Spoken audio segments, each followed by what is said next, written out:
এক সময় মানুষটিকে ছাড়া এক মুহূর্ত থাকতে পারতেন না। আজ তার সাথেই কথা বলতে ইচ্ছে করে না। একই ঘরে থেকেও কি মনে হয় দুজনের মধ্যে হাজার মাইল দূরত্ব?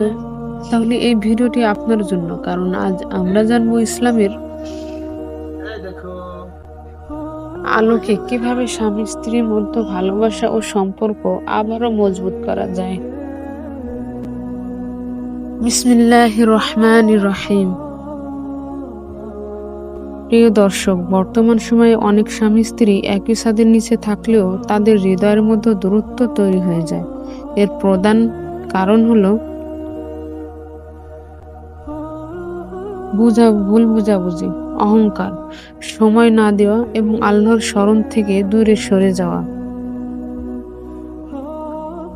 ১ নম্বর, অহংকার ত্যাগ করুন। অনেক সময় আমরা ভাবি, আমি কেন আগে কথা বলবো, আমি কেন ক্ষমা চাইবো।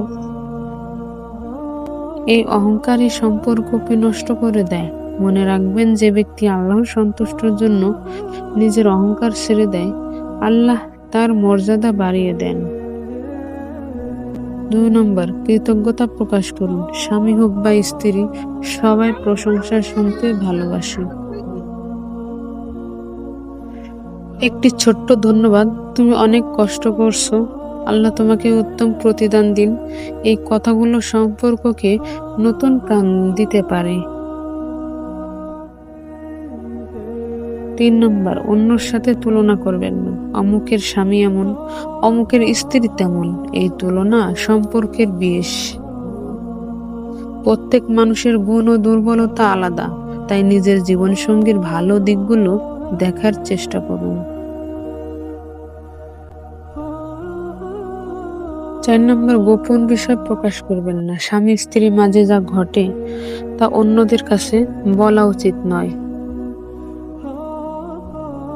ইসলাম স্বামী স্ত্রীর ব্যক্তিগত বিষয় গোপন রাখার শিক্ষা দিয়েছে, এতে পারস্পরিক বিশ্বাস বৃদ্ধি পায়।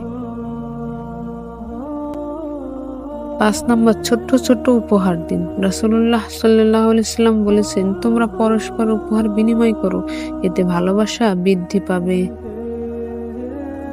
দামি কিছু নাই, একটি ফুল, একটি বই বা প্রিয় খাবারও ভালোবাসা বাড়াতে পারে। ৬ নম্বর, একসাথে দোয়া করুন। প্রতিদিন অন্তত একবার আল্লাহর কাছে বলুন, হে আল্লাহ, আমাদের অন্তরে পরস্পরের জন্য ভালোবাসা সৃষ্টি করে দিন, আমাদের সংসারে শান্তি ও বরকত দান করুন। ভাবুন, যদি আজ আপনার জীবনসঙ্গী পৃথিবী ছেড়ে চলে যায়, তাহলে কি শেষ কথাগুলো নিয়ে আফসোস হবে না? তাই রাগ, অভিমান ও অহংকারকে বড় করবেন না। জীবন খুব ছোট্ট, আজই সম্পর্ক ঠিক করার চেষ্টা করুন। প্রিয় ভাই ও বোনেরা, সুখী সংসার শুধু টাকা দিয়ে হয় না। সুখী সংসার হয় সম্মান, ভালোবাসা, ক্ষমা এবং আল্লাহ ভীতির মাধ্যমে।